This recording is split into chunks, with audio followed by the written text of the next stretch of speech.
Para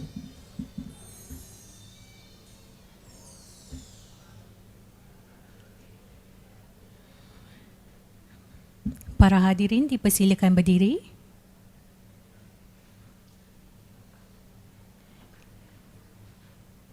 Para hadirin diminta berdiri bagi menyanyikan lagu negaraku.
Hadirin dipersilakan duduk.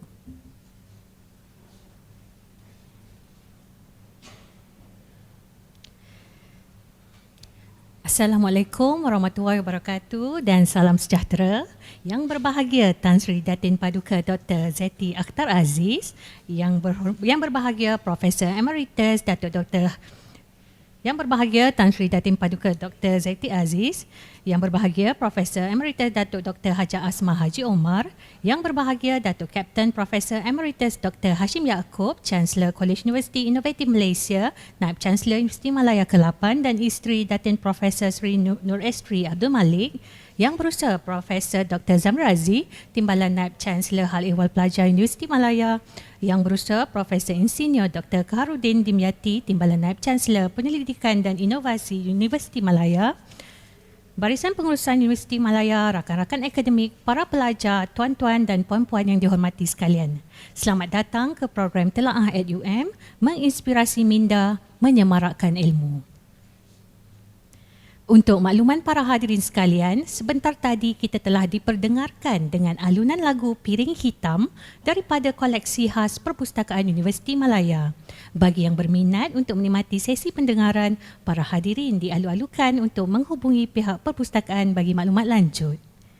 Hadirin dan hadirat sekalian, tanggal 28 Januari pada hari ini dipilih bersempena memperingati hari kelahiran almarhum Ungku Aziz. Beliau merupakan seorang tokoh ilmuwan dan negarawan yang banyak menyumbang kepada pembangunan ilmu dan pemikiran negara. Bagi memohon keberkatan serta kelancaran majlis yang penuh bermakna ini, majlis dengan segala hormatnya mempersilakan Encik Muhammad Farid Wan Muhammad Zain, pustakawan, untuk memimpin bacaan doa. Dipersilakan.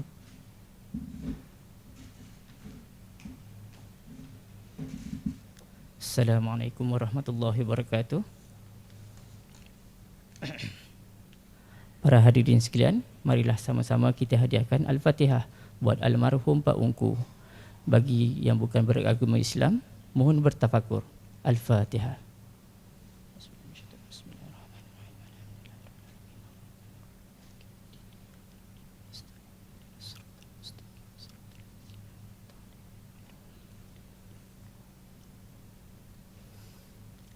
Bismillahirrahmanirrahim. Alhamdulillahirabbil alamin. Hamdan hamidin, hamdan syakirin, hamdan yuafi ni'mahu wa yukafi mazidah. Ya Rabbana lakal hamdu kama yanbaghi li jalali wajhikal karim wa azim sultanik. Ya Allah, sesungguhnya Engkau sumber segala ilmu dan kebijaksanaan. Kami berhimpun memohon petunjuk-Mu agar majlis telaah UM ini dipenuhi dengan wacana yang bererti dan berintegriti. Ya Rahman Ya Rahim, Kurniakanlah kepada kami ketajaman minda, keadilan dalam menilai serta keikhlasan dalam mencari kebenaran, supaya ilmu yang dibahaskan menjadi asas kepada keputusan yang berwibawa dan bertanggungjawab. Ya Zal Jalali wal Ikram, berkatilah usaha ini dan jadikanlah ilmu sebagai amanah yang memandu kami demi kesejahteraan masyarakat dan negara. Rabbana atina fid dunya hasanah wa fil akhirati hasanah wa qina azabannar wa adkhilnal jannata ma'al abrar ya aziz ya ghaffar ya rabbal alamin. Wa sallallahu ala sayyidina Muhammad wa ala ahlihi wa sahbihi ajma'in walhamdulillahi rabbil alamin.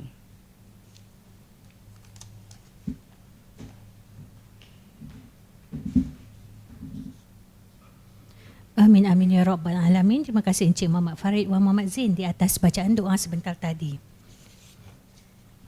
Hadirin dan hadirat yang dihormati sekalian, sebagaimana yang kita sedia maklum, program Telaah @UM merupakan sebuah inisiatif perkongsian ilmu yang dicetuskan oleh Yang Amat Berhormat Perdana Menteri Malaysia Datuk Seri Anwar Ibrahim yang dilaksanakan oleh Kementerian Pendidikan Tinggi. Ianya sebagai sebuah platform yang bertujuan memupuk budaya membaca, menelaah karya serta membudayakan ilmu pengetahuan secara proaktif dalam kalangan rakyat Malaysia. Untuk makluman para hadirin sekalian, pelaksanaan program Telaah @UM ini merupakan hasil kerjasama strategik antara Perpustakaan Universiti Malaya dan Ungku Aziz Center for Development Studies.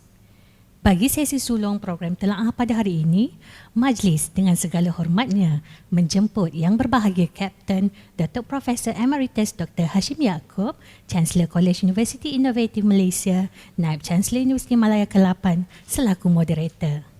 Bersama-sama dengan Yang Berusaha Profesor Dr. Zamri Razi untuk naik ke pentas utama bagi menjayakan program Telaah pada hari ini. Sesi sulung ini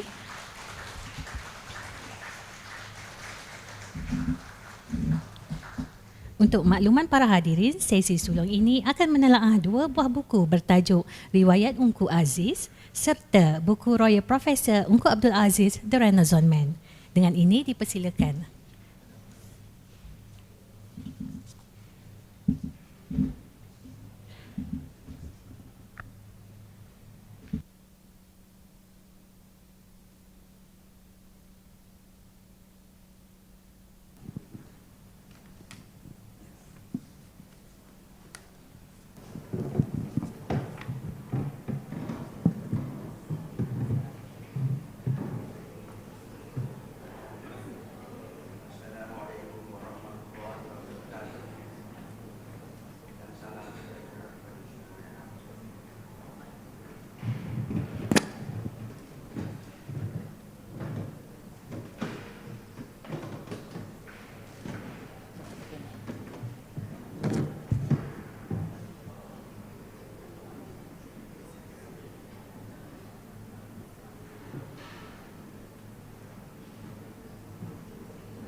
Assalamualaikum warahmatullahi wabarakatuh dan salam sejahtera. Sekarang bau sedap bunyinya. Sewaktu saya jadi naib chancellor dulu, kalau mikrofon tu jadi macam ni dan saya berdiri di atas ini, teruk technician kena. Maka timbalan naib chancellor yang berada di sini, 2 orang, pastikan bahawa perkara ini tidak memalukan Universiti Malaya. Kerana Universiti Malaya ini adalah universiti kita. Jangan marah ya.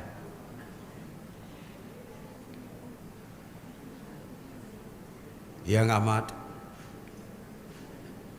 yang berbahagia Tan Sri Zeti Aziz,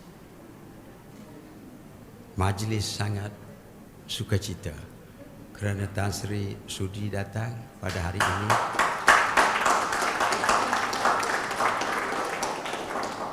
Dan sewaktu saya berjalan masuk tadi, ada seseorang berkata bahawa Allah yarham Ungku, Pak Ungku, dia telah mengumpulkan beberapa ribu, puluhan ribu pantun, ya.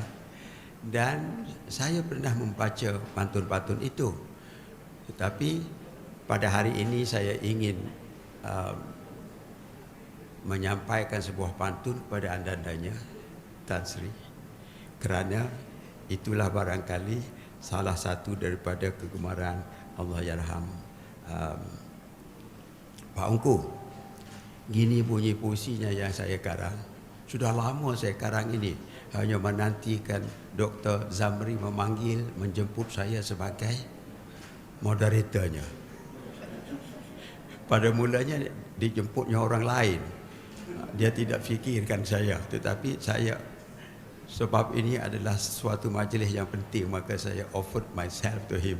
Bolehkah saya menjadi moderator tuan pada hari ini? Dia bilang boleh. So saya pun prepare. Untuk Tan Sri Zeti,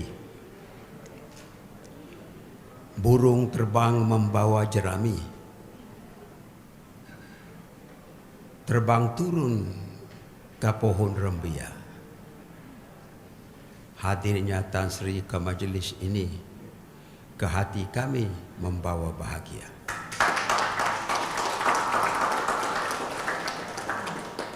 Ini benar Tan Sri. Pantun itu bukan hanya pantun tetapi adalah satu statement yang sangat benar.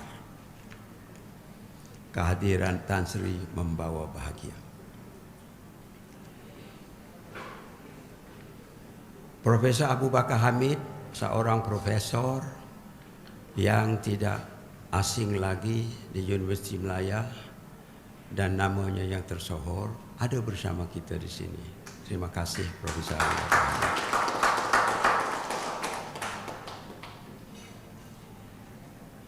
Profesor Asmah Omar di dalam perjalanannya, sekejap lagi dia akan sampai. Profesor Asmah Omar ini adalah mahaguru di Universiti Malaya kita ini. Tidak ada apa-apa kemuskilan tentang itu.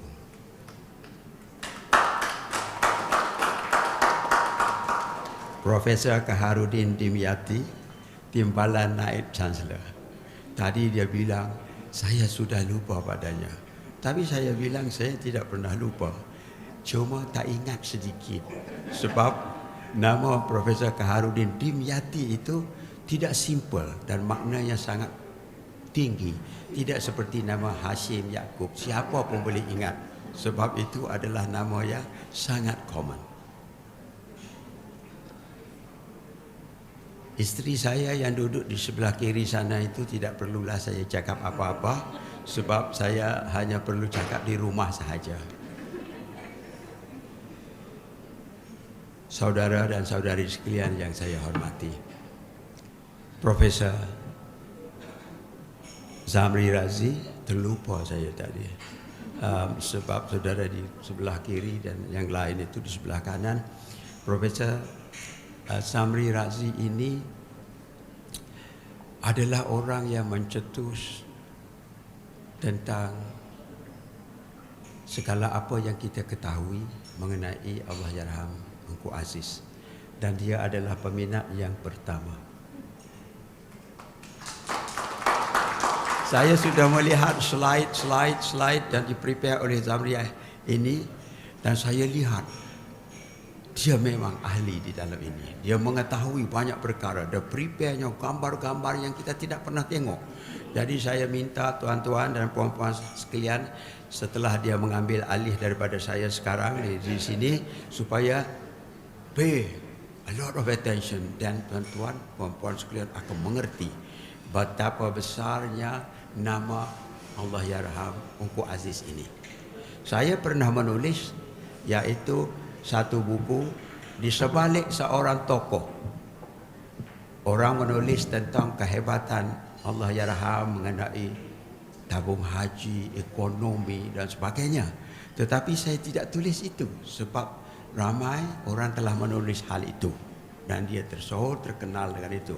Maka saya tulis buku yang bertajuk The Other Side of the Mountain of Ungku Aziz.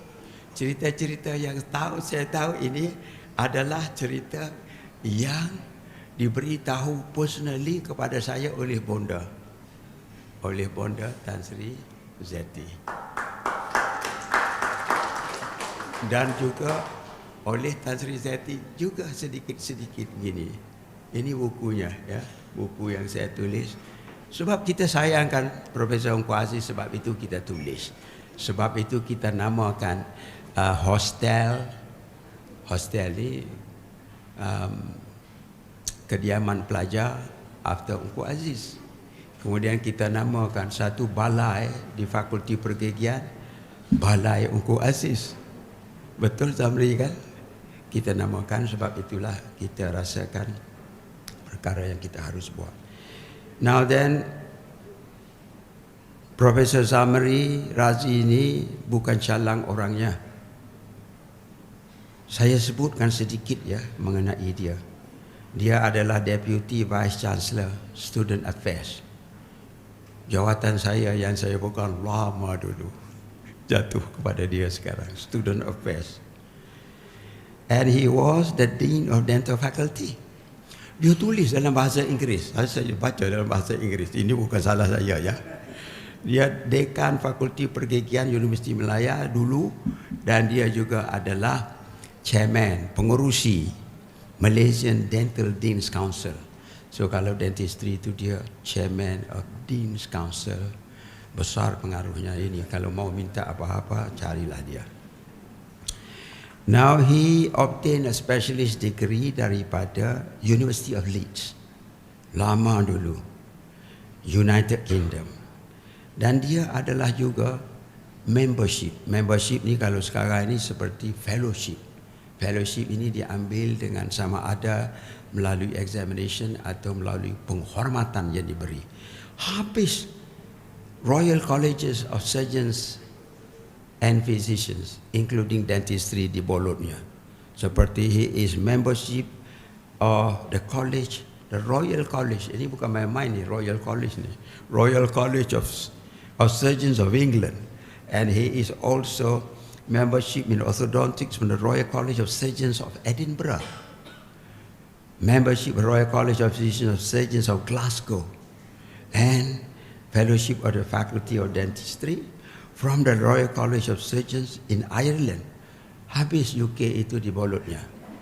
Dia tidak pernah belajar di negaranya sendiri, because seperti mana dia dan saya, kita tidak pernah diberi peluang untuk belajar di negara kita sendiri.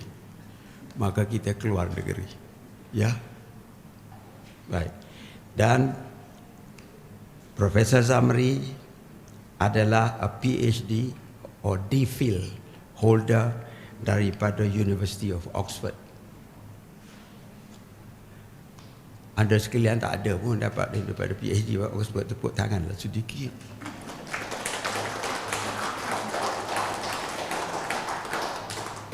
Saya pun mencuba untuk pergi ke Oxford dulu, tapi tak diterima. Sebab itu saya sebut ini.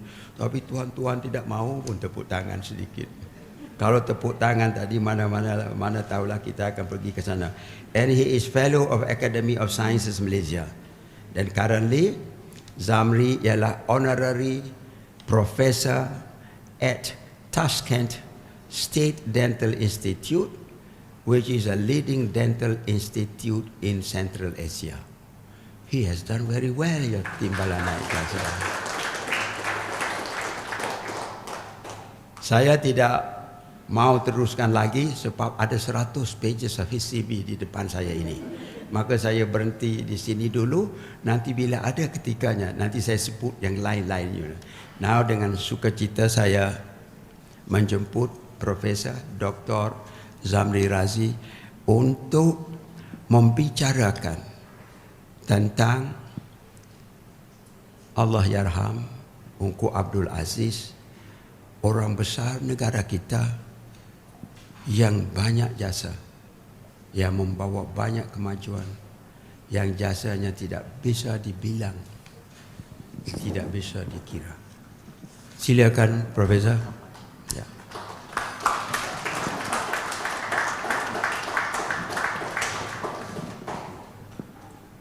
Majlis mengalu-alukan ketibaan Profesor Asmah Omar.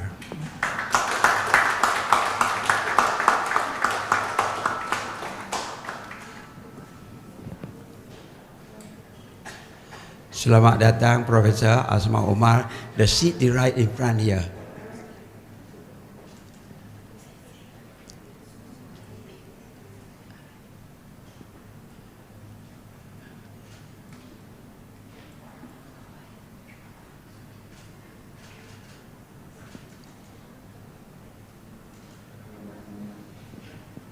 Profesor Datuk Asmah Omar, saya baru saja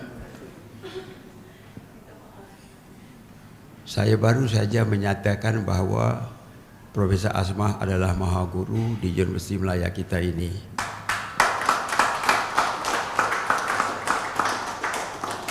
Gantinya belum kita dapati.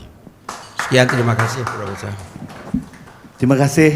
Terima kasih yang berbahagia Datuk Naib Chancellor ke-8 Universiti Melaya.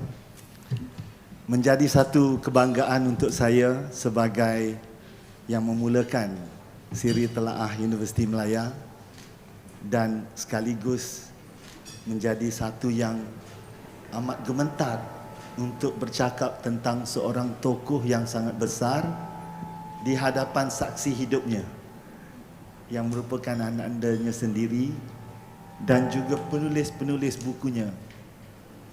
Yang berbahagia Datuk Profesor Emeritus Asmah Omar, yang berbahagia Datuk Profesor Hashim, sampaikan kiraan matematik saya pun menjadi salah. Jadi 106 tahun Pak Ungku itu menjadi salah. Yang di bawahnya itu benar 6 tahun pemergiannya. Dan hari ini adalah hari lahir Pak Ungku.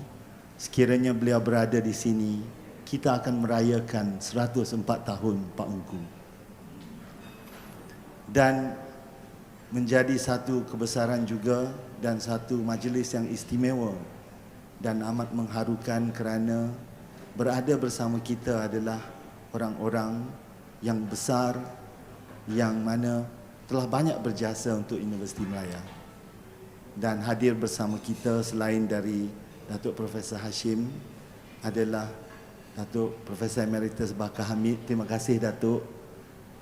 Dan juga mewakili Naib Chancellor Profesor Kahar. Ada bersama kita Prof Azizah, Prof Suhana yang merupakan waris kepada orang yang kita amat kagumi, juga Oxonian, juga pengarah penerbit, pengarah CDO Prof Jamil dan juga Prof Azrin, Dr. Ezan dan ramai lagi yang ada bersama dengan kita, bersama-sama dengan Tan Sri Zeti. Terima kasih yang berbahagia Tan Sri. Thank you very much for being here today. Mengambil kesempatan ini, Datuk, kami ingin mengucapkan terima kasih kepada Kementerian Pengajian Tinggi di atas siri telaah ini yang telah dimulakan oleh Yang Amat Berhormat Perdana Menteri, juga menjadi satu acara yang besar untuk yang berhormat Menteri Pengajian Tinggi Datuk Seri Zamri Kadir. Dan juga terima kasih kepada Naib Chancellor Profesor Insinyur Datuk Seri Dr. Nur Azwan yang memberikan kepercayaan kepada saya untuk memulakan siri telaah ini, dan diwakilkannya Profesor Kahar untuk berada bersama dengan kita pada hari ini. Datuk Hashim ingin memohon untuk bersama-sama dengan Tan Sri. Silakan.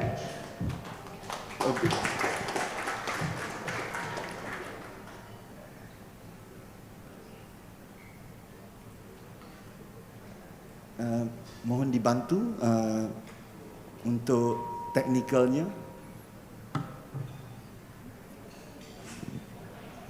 Silakan, mohon dibantu teknikal untuk slide-nya.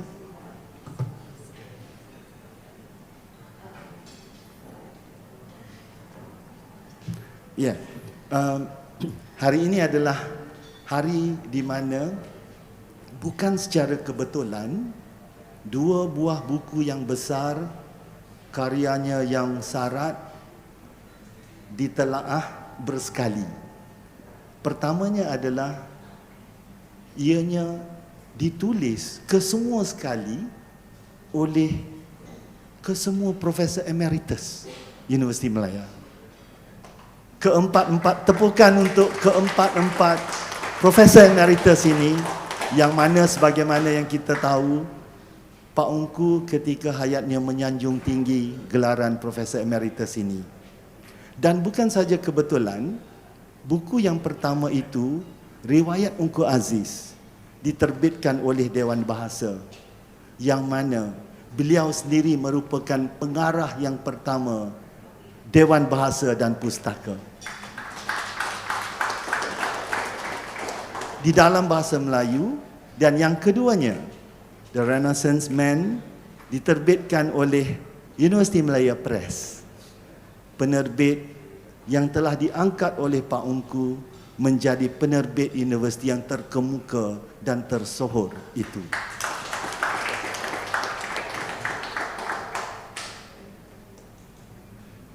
Secara ringkasnya, adalah sukar untuk menelaah satu buku yang besar, tetapi inilah kandungan-kandungan yang ada di dalam buku tersebut. Hanya sebahagian kecil sahaja yang dibahas, kerana selebihnya adalah misteri untuk ditelaah oleh masing-masing peribadi.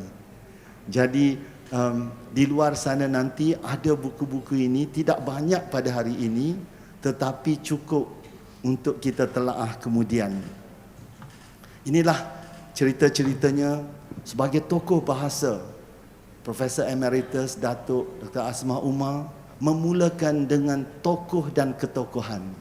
Satu arti yang dibahas dalam bentuk bahasa, yang kemudiannya menelusuri keturunan keluarga Pak Ungku, yang mana dapatan-dapatan itu didapatkan terus dari pribadinya sendiri, dari orangnya sendiri, maka itu adalah sesuatu yang otentik. Dari situlah buku itu dikembangkan, bukan sahaja setakat Pak Ungku, tetapi melebar ke sejarah negara tentang Kesultanan Johor dan Melaka, dari warisan Kesultanan Melaka sampai ke Wangsa Bendahara, Temenggung dan Kesultanan Melayu, Kesultanan Johor moden. Sampaikan terus ke laluan hidup, sumbangan dan legasi, penggerak dasar bahasa, cara dan gaya memimpin, dan selepas bersara, dan seterusnya ditutup dengan berbagai isi yang hanya kita sahaja yang dapat memahami apabila membacanya dan menelaahnya dengan sepenuh hati. Dan seterusnya adalah buku yang ini, The Renaissance Man, sebagaimana yang dinyatakan tadi, ditulis oleh Naib Chancellor Universiti Malaya ke-8 untuk Naib Chancellor Universiti Malaya ke-3, yang mana hubungan antara keduanya ini adalah begitu dekat. Di setiap hari lahirnya beliau ada, maka ditulis The Renaissance Man bersama dengan yang lain, dan juga dinukilkan Ungku Aziz di sebalik, payah untuk baca dari sini, tapi di sebalik seorang tokoh, The Other Side of the Mountain. Dan buku ini juga adalah suatu buku yang amat bermakna, dan hadirin dialu-alukan untuk mencari segera ketiga-tiga buku ini. Ini adalah buku yang ditulis di dalam Renaissance Man itu, yang mana ianya dikompilkan oleh Profesor Emeritus Datuk Bakar Hamid bersama dengan Datuk Profesor Hashim, dan juga Profesor Emeritus Azizah Hamzah, dan juga mendiang Profesor Emeritus Katie Joseph. Dan di dalamnya adalah chapter-chapter yang mana ada di sini, yang mana melibatkan tentang scholar, tentang library, tentang UM Press, tentang budaya, tentang Pusat Asasi Sains, tentang KKUM, tentang koperasi, angkasa, ekonomi, dan berbagai-bagai subjek yang menjadi subjek yang ditelaah oleh Profesor Engku Aziz. Inilah antara kontributornya. Terima kasih Prof. Suhana mewakili Allahyarham ayahandanya juga berada di sini, dan Profesor Emeritus Datuk Ishak Harun memohon maaf tidak dapat bersama. Tetapi semuanya dikontributkan oleh orang-orang yang hebat. Profesor Mansur Saleh, Datin Jamilah Arifin yang juga merupakan pengetua Kolej Kediaman pertama sebelum ini, Profesor Said Kadis, Puan Kosiuman dan juga Tuan Abdul Manaf Saad. Ini adalah orang-orang yang turut memberikan sumbangan. Ini adalah peristiwa gambar yang diambil di Kinokuniya. Sewaktu Pak Ongku bertemu dengan pengunjung di Kinokuniya pada waktu itu selepas buku ini dilancarkan. Kembali kepada riwayat Ongku Aziz. Inilah cerita yang diringkaskan dari buku itu, di mana apabila disusur galur keturunan dari Pak Ongku dapat diambil semudahnya adalah dari Temenggung Dain Ibrahim yang merupakan ayahanda kepada Sir Sultan Abu Bakar. Dan Sir Sultan Abu Bakar ini mempunyai adik yang amat disayangi oleh beliau, iaitu Ungku Abdul Majid. Segak kedua-duanya, dan inilah ringkasan daripada kisah hidup mereka ini. Perhatikan satu foto itu, yang mana foto itu adalah penting di atas sekali. Wanita yang cantik itu adalah sangat cantik, dan beliau adalah Ruqayyah Hanim. Menemukan jodohnya dengan Ungku Abdul Majid, dan kemudiannya lahirlah Ungku Abdul Hamid, yang kemudiannya Ungku Abdul Hamid bertemu dengan jodohnya Hamidah Abdullah, melahirkan seorang putera negara, Ungku Abdul Aziz. Dan di sebelahnya, setelah meninggalnya Ungku Abdul Majid, maka beliau bertemu dengan jodoh, iaitu Said Abdullah Al-Atas, yang kemudian lahirlah Said Ali Al-Atas. Setelah kedua keluarga Al-Atas ini bertemu dengan keluarga Arab Syarifah, maka lahirlah dua orang academician, iaitu Said Hussein Al-Atas dan juga Said Nakid Al-Atas. Dan setelah kemudiannya Ruqayyah Hanim mengahwini orang yang juga besar pada waktu itu, iaitu Datuk Jaafar Muhammad yang menjadi Menteri Besar Johor. Dari situ lahirlah anaknya Datuk On Jaafar dan juga adindanya Azizah Jaafar. Dari Datuk On Jaafar lahirlah Tun Hussein On. Dari Azizah Jaafar lahirlah Azah Aziz, putri dari Said Muhammad Al-Sagaf. Yang sebelah tengahnya adalah Al-Idrus bertemu Al-Atas, yang di situ adalah Al-Sagaf, yang mana Al-Sagaf itu adalah satu keluarga yang amat dihormati di Singapura, mendirikan madrasah di sana dan turut menyumbang di dalam penubuhan King Edward VII College of Medicine. Inilah pada tahun 1909 ayahandanya menjadi pegawai negeri Johor, dan malapetaka menimpa hidupnya, di mana apabila berlaku satu musibah, beliau kemudiannya mencari jalan untuk keluar dari musibah itu, dan kemudiannya ke United Kingdom. Di United Kingdom lah beliau mendapat lulus cemerlang sehingga berjaya masuk ke University of Cambridge atau the light blue. Dan pada waktu itu, untuk memasuki University Cambridge adalah begitu sukar, tetapi lebih sukar lagi untuk memasuki Trinity College dari University Cambridge. Kerana Trinity College adalah universiti yang paling kaya dari sekian college di University Cambridge, yang mempunyai bursary yang besar dan hanya memilih orang-orang yang pandai sahaja. Beliau adalah seorang yang mempunyai kepakaran di dalam berbagai bahasa. Arabik sudah tentu, Parsi juga, French, Latin dan Sanskrit. Lalu kita dapat menemukan kenapa di dalam buku riwayat hidup sentiasa bercerita tentang kelebihan berbahasa oleh kedua-dua anak beranak ini. Dan dari situlah ditemukan beliau di England bersama dengan Hamidah Abdullah, yang melihat fotonya saja kita akan terpegun.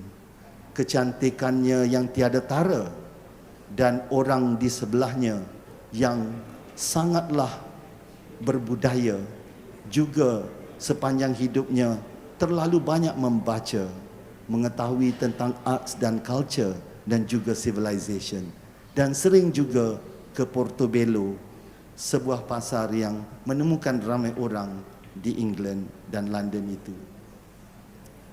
Dan di sinilah pada 1922 adalah tahun yang besar, kerana pada tahun inilah lahir 3 tokoh yang besar.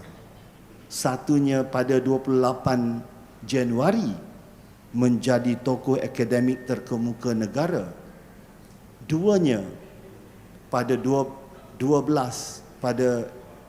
Februari menjadi Perdana Menteri Malaysia yang ketiga. Kemudian pada 11 Mac menjadi Perdana Menteri Malaysia yang kedua.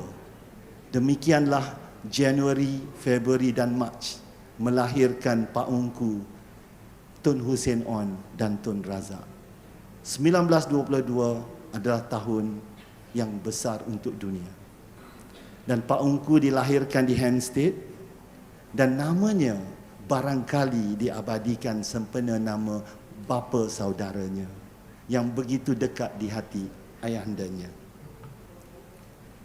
Ibundanya telah pulang ke rahmatullah lebih awal ketika berada di Edinburgh, dan kemudiannya dimakamkan di Brookwood Muslim Cemetery, Woking, England. Dan sejak itu ayahandanya jatuh sakit, menyepikan diri dari masyarakat dan menumpukan perhatian kepada agama dan juga Sufism. Di dalam buku riwayat hidup menceritakan bahawa berita pemergiannya ditulis di dalam Islamic Review. Inilah Islamic Review yang diterbitkan pada tahun 1924 ketika Pak Ungku berumur 2 tahun. Dan sangat penting Islamic Review ini kerana memoriam hanya ditulis untuk orang-orang yang tertentu sahaja. Dan juga senarai di sebelahnya adalah mereka-mereka yang the native English yang converted to Muslim, yang telah meninggal dunia, dan amat sedikit pada waktu itu. Barangkali kita bertanya kenapa Woking? Kerana di Woking itulah pada waktu itu mempunyai masjid, dan di London hanyalah mempunyai sebuah prayer room. Dan kerana Earl of Woking, Earl Sussex, Surrey pada waktu itu adalah antara mereka yang awal memeluk Islam selain dari Abdullah Gulaim, dan juga mereka-mereka yang menterjemahkan Al-Quran ke dalam bahasa Inggeris. Tetapi yang menarik adalah berita ini ditulis Hamidah Abdul Hamid, merujuk kepada Hamidah Abdullah itu of Johor, berkenaan dengan Abdul Hamid of Johor, bermaksud mereka itu memandang tinggi keturunan dari Johor itu. And we know very well that pada waktu ini Islam adalah merupakan di peringkat awal, dan juga Engku Abdul Hamid tadinya yang berada di Trinity College tentulah telah pun membaca karya-karya yang ditulis oleh Gulam Sarwar, oleh Abdullah Yusuf Ali, the earliest translation, yang merupakan translation Quran yang cukup bagus, yang telah pun melihat kekurangan-kekurangan dari yang ditulis oleh Ross atau Sale atau Rodwell atau Palmer. Itu adalah sesuatu yang menarik perhatian. Dan kemudiannya setelah mengasingkan diri, lalu datanglah ke kandanya ke London, memujuk beliau supaya pulang dan menjanjikan bahawa nanti anak ini adalah penting untuk keluarga supaya dia kembali hidup di Nusantara. Dan setelah seminggu lamanya, maka bersetujulah Engku Abdul Hamid dan pulang ke Johor. Ditinggalkan dahulu Engku Abdul Aziz supaya diselesaikan dulu urusan di Johor, barulah untuk dibawa pulang kemudiannya.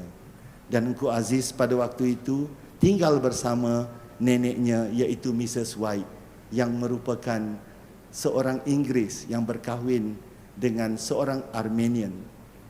Dan Armenian pada waktu itu adalah orang yang dari rekodnya sangatlah tinggi civilizationnya, kerana pada hari ini kita tidak menemukan rekod tentang Nabi Muhammad semasa hidupnya, kerana sirah hanyalah ditulis kemudian, hadis hanyalah ditulis kemudian.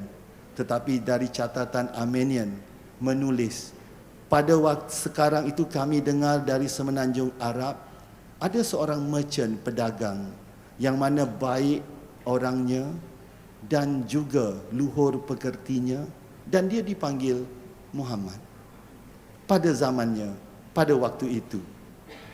Maka Armenian ini seorang yang tentu sekali educated, datang ke England dan bertemu dengan Mrs. White. Dan kemudian Mrs. White lah yang menjaga Pak Ungku ketika di London. Inilah wajah-wajah Pak Ungku. Apabila dilihat, dapatlah kita bayangkan betapa segaknya beliau dan betapa pandangan jauh yang ada dari pancaran matanya. Inilah kapal yang kemudiannya membawa pulang Pak Ungku pada tahun 1929, kapal Perancis, André Le Bon dari Marseille, kemudian melalui Suez dan ke Johor, dan tiba di Johor. Kapal ini akhirnya menamatkan riwayat perkhidmatannya pada tahun 1944 apabila ditenggelamkan oleh tentera Jerman.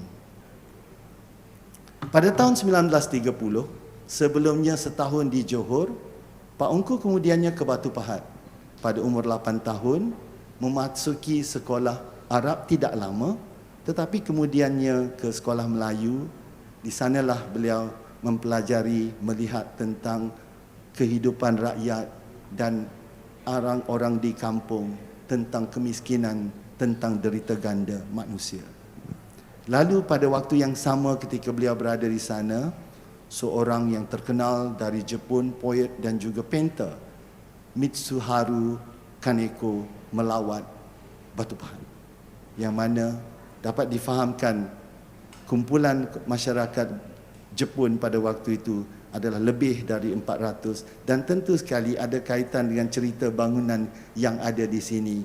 Dan tentu sekali apabila ada fotografer Jepun, ada doktor gigi Jepun, ada satu peristiwa di sebaliknya. Inilah pada tahun 1933, pada umur 11, kembali ke Johor Bahru, bersekolah di Ngeheng. Ayahnya yang tadinya mahir berbagai bahasa menjadi Head of Translator di Kerajaan Sultanate Translation Bureau, dan kemudiannya memasuki sekolah Bukit Zahra School, Remove Class. Ini adalah kelas yang diwajibkan oleh Inggeris apabila transition dari sekolah Melayu ke sekolah Inggeris. Dan sekejap sahaja beliau terus dipromoted ke secondary school dan masuklah beliau ke English school dengan moto pada waktu yang merupakan effort and service. Di sinilah Pak Ungku terlibat di dalam pengakap, bertemu Lord Baden-Powell dan juga menjadi seorang yang begitu akrab dengan buku-buku. Kemudian pada tahun 1934 di sekolah itu juga ada orang yang terkenal sebagaimana di fotonya, Tun Hussein On dan juga Ungku Ahmad yang merupakan ayahanda kepada Allahyarham Ungku Omar. Beliau pada waktu itu Pak Ungku mempunyai kamera dan hobinya adalah untuk mencuci gambar dari kamera tersebut. Dan merupakan member kepada Johor Bahru Book Club. Tidak ada buku yang ada di perpustakaan tersebut yang tidak dibaca oleh beliau. Barangkali yang tidak dapat dilihat juga koleksi-koleksi buku ayahnya yang dibaca semuanya yang ada di dalam rumah tersebut. Dan Pak Ungku, saya sudah tersilap untuk menekannya lalu menjadi salah.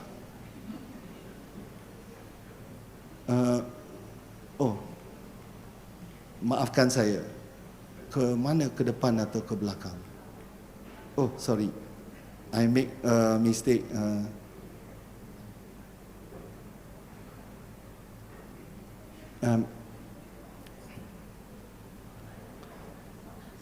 Dan Pak Ungku juga memenangi kelas book prize setiap tahun. Foto yang kita lihat ini adalah foto kawannya yang menjadi Perdana Menteri dan seorang lagi menjadi Jeneral Panglima Angkatan Tentera. Pada tahun 1940 adalah tahun yang menjadi ingatan untuk Pak Ungku di mana ayahandanya jatuh sakit dan pada hari peperiksaan senior Cambridge yang amat penting untuk beliau, ayahandanya telah pulang. Dan dipesannya kepada anak-anaknya, you will be alright. God will take care of you. Demikianlah seorang yang tasawuf menyampaikan pesan kepada anak-anaknya dan dibawanya pesanan itu oleh Pak Ungku. Dan pada tahun 1940 ketika itu Dato' On sedang mempersiapkan beberapa orang untuk dibawa ke Dehradun Military College di India, yang mana setelah dari Dehradun kebiasaannya akan ke Sandhurst di England. Lalu dicari 5 anak muda yang dipercayai oleh beliau. Dan ditemukan pertama anak-anaknya sendiri, Hussein On. Dan yang keduanya adalah Jeneral tadi. Dan yang ketiganya adalah ayahanda kepada Allahyarham Ungku Omar. Dan yang keempat yang disasarkan oleh beliau adalah Pak Ungku.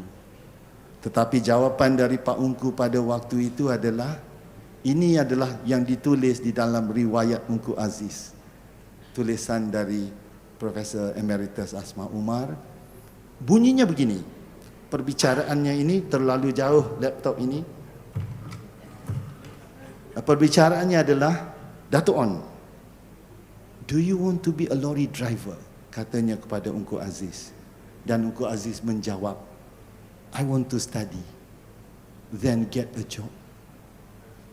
Tapi dibalasnya oleh Dato' On, if there is no job, dengan cepat Ungku Aziz membalas, I'll go and see the world. Dan benarlah, sepanjang hayatnya dia meneruskan tugas see the world itu. Itulah Pak Ungku, dan kecewalah Dato' On pada ketika itu. Dan pada tahun 1940 beliau lulus senior Cambridge tadi, walaupun di dalam suasana yang kehilangan ayahanda, lulus dengan cemerlang dan akhirnya masuk ke Raffles College dengan scholarship. Admitted to the Raffles College, college yang sangat susah untuk masuk, kemudian mempelajari economics, mathematics dan English. 3 subjek yang susah. Dan mereka yang ada di situ adalah mereka yang dari Raffles College, Tun Razak, dari MCKK seperti Tun Razak, Syed Zahiruddin, Lee Kuan Yew dan isterinya, Kwa Giok Chu, merupakan contemporary kepada Pak Ungku ketika di Raffles College. Inilah foto-foto Raffles College pada waktu itu ketika diadakan satu pertandingan untuk architecture building dan memenangi architecture British Empire. Raffles College memenangi. Demikianlah desainnya sangatlah unik dan sangatlah kekal sehingga ke hari ini. Pada tahun 1940 hingga 41, Pak Ungku menjadi orang yang sangat aktif di Raffles College. Pada tahun pertama telah menjadi representative of the first year. Yang tadi itu, semua yang first year itu dia yang menjadi representative. Pada tahun kedua menjadi honorary treasurer kepada Raffles College Student Union. Mengalahkan siapa? Di dalam buku yang ditulis autobiografi oleh seorang Perdana Menteri Singapura, membayangkan bagaimana duka citanya kerana sepanjang hayatnya sekali dalam hidupnya dikalahkan oleh seorang, dan itulah Ungku Abdul Aziz. Dan kemudiannya apabila ditanya kepada Pak Ungku, bagaimana kalah dia itu? Kita tidak sebutkan namanya. Bagaimana kalah dia itu? Pak Ungku dengan ketawa dan senyum. The girls voted for me.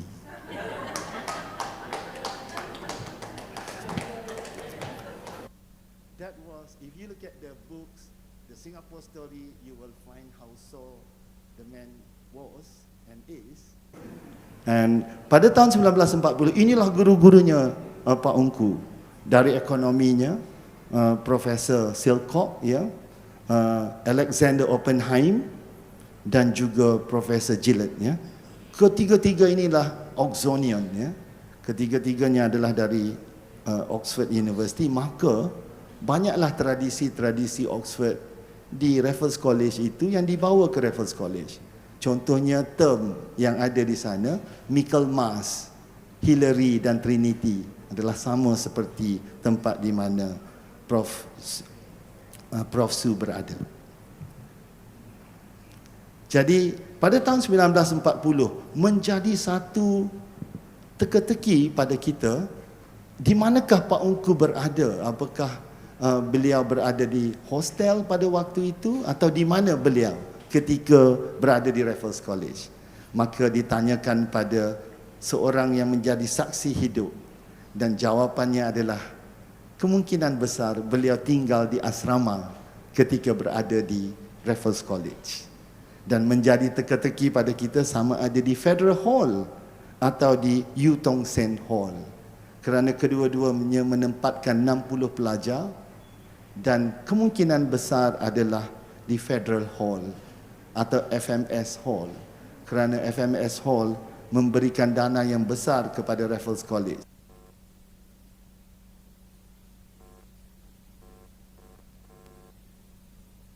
Tetapi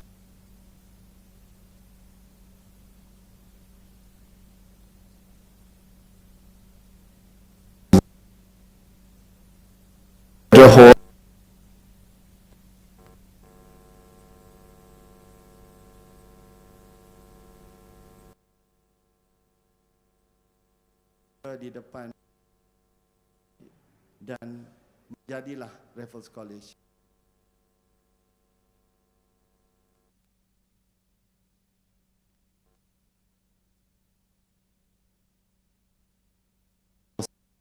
Mengikut gerakan pemuda, satu cerita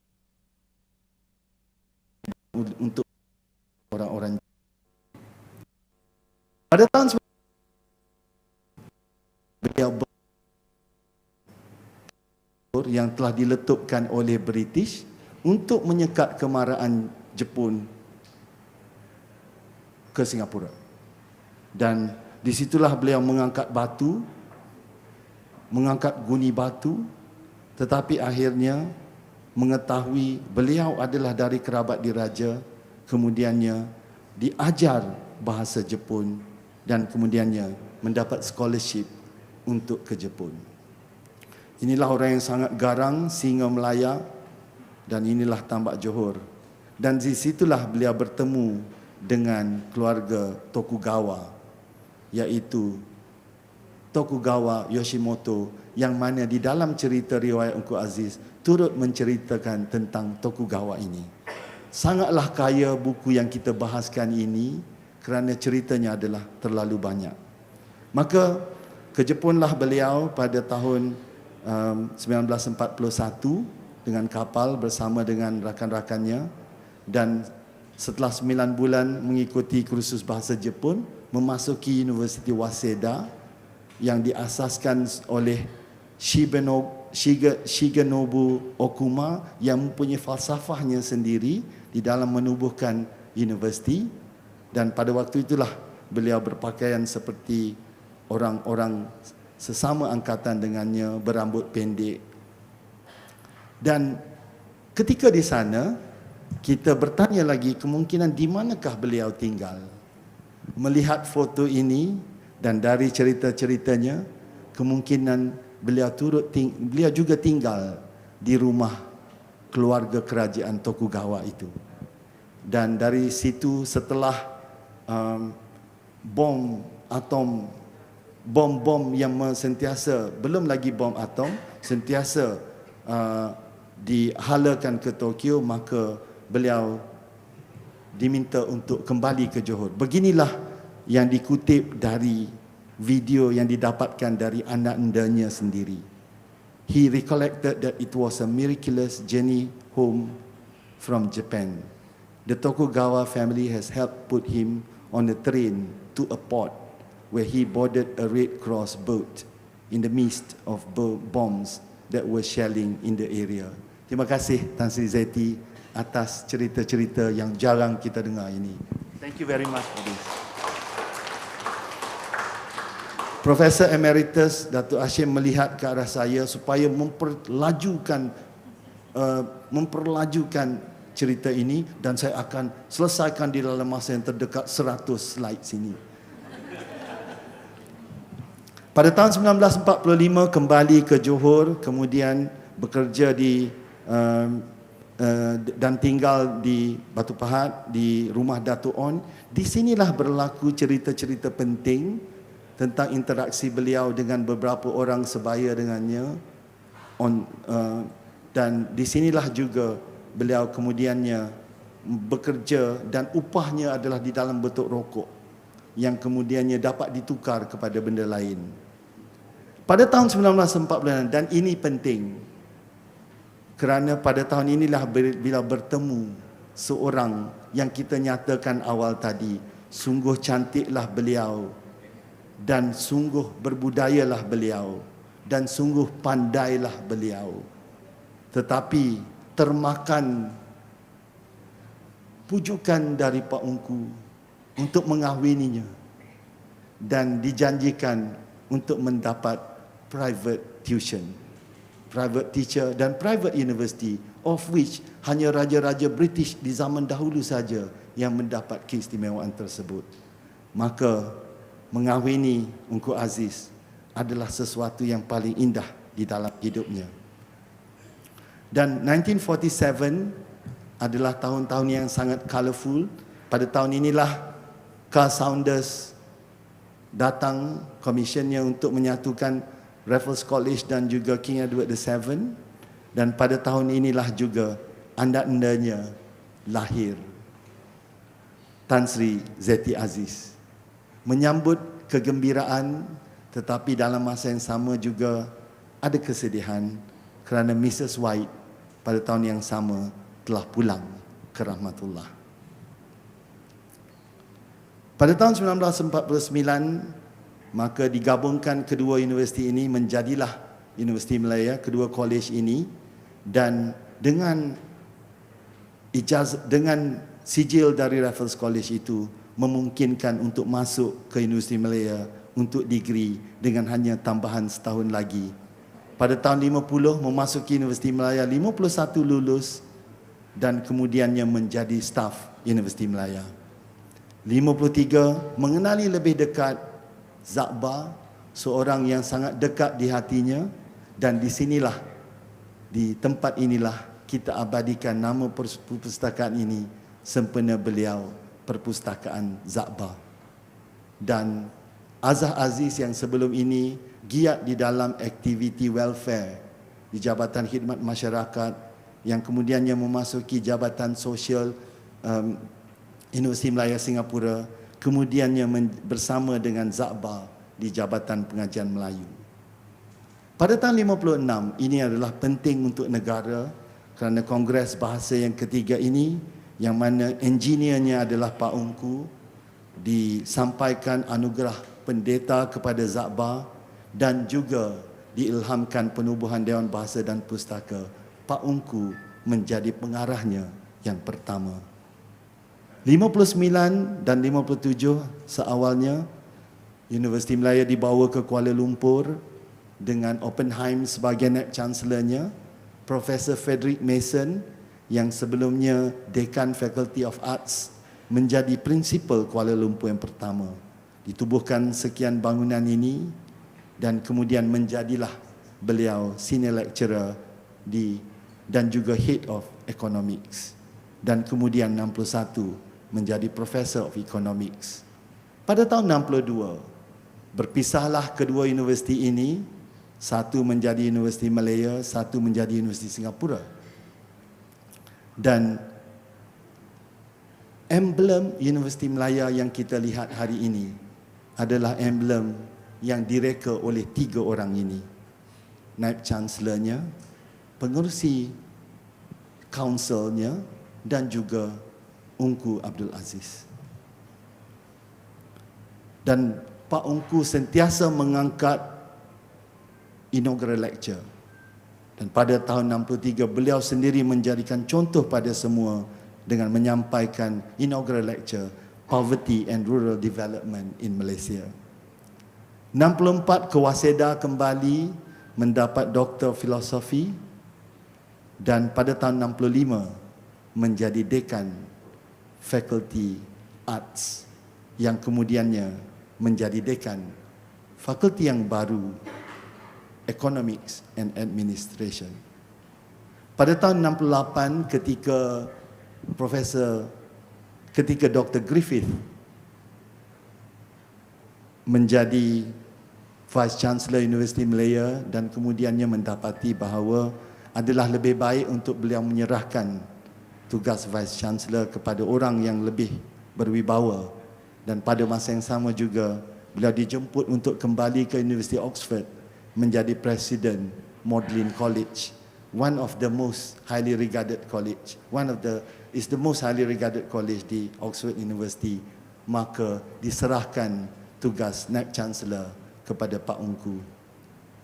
Lalu dibinalah fakulti-fakulti ini, sekian yang ada di dalam foto ini, oleh Pak Ungku. Antara yang awal adalah 2 fakulti ini, Faculty of Dentistry, fakulti saya dan Datuk Hashim sendiri, dan juga Fakulti Bahasa yang dimulakan oleh tokoh yang ada di depan kita ini, yang menjadi saksi kepada penubuhan tersebut. Yang berbahagia Profesor Emeritus Datuk Asma Umar. Berilah tepukan untuk mereka. Sekian banyak jasa Pak Ungku, dan inilah ketika waktu merasmikan majlis perasmian bangunan Fakulti Pergigian. Adalah penting untuk memerhatikan teks ucapan Pak Ungku yang ini, because he is the man ahead of his time.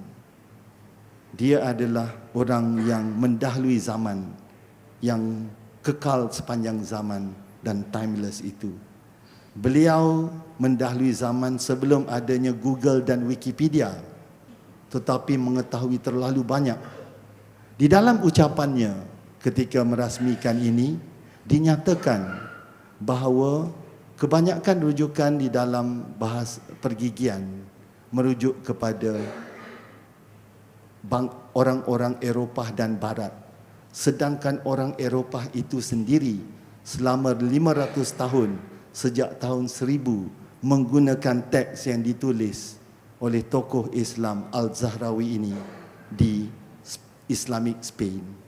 And we went through this, and nowadays it becoming more and more highlighted by so many dental historians, because we appreciate what has been highlighted by Pak Ungku, yang mana pada tahun 1973 dan 75 belum lagi ada Wikipedia.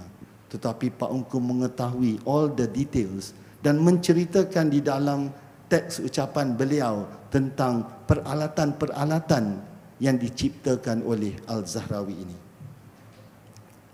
Dan inilah Language Center bersama-sama dengan yang ada di tepi podium itu adalah Profesor Emeritus Datuk Dr. Asmah Umar, yang mana Language Center ini banyak menerbitkan buku-buku dan mengendalikan urusan bahasa untuk universiti, termasuklah UMESPP.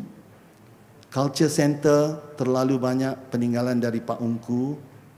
Ini adalah fakulti yang ditinggalkan, fakulti yang menjadi kenangan untuk Universiti Malaya, adalah fakulti yang kini kita tidak mendengar lagi namanya, adalah Fakulti Pertanian Universiti Malaya, yang mana salah seorang penulis dari buku The Renaissance Man, mendiang Profesor Katie Joseph, sebelumnya merupakan staf Fakulti Pertanian, bersama seorang lagi juga penyumbang buku The Renaissance Man, Profesor Mokhtar Tamin. Kedua-duanya adalah staf Fakulti Pertanian yang tidak meninggalkan Universiti Malaya apabila Fakulti Pertanian diambil bersama dengan ladangnya yang seluas-luasnya di Puchong, bergabung dengan satu college yang itu menjadi universiti yang itu.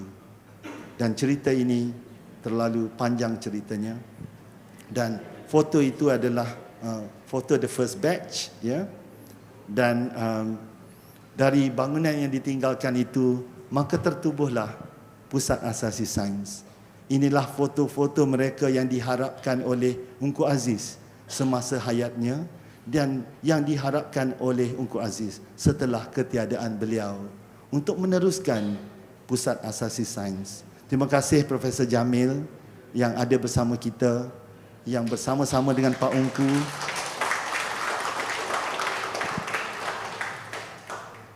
Dan juga terima kasih Prof. Suhana kerana ayahandanya yang banyak berjasa untuk Pusat Asasi Sains ini.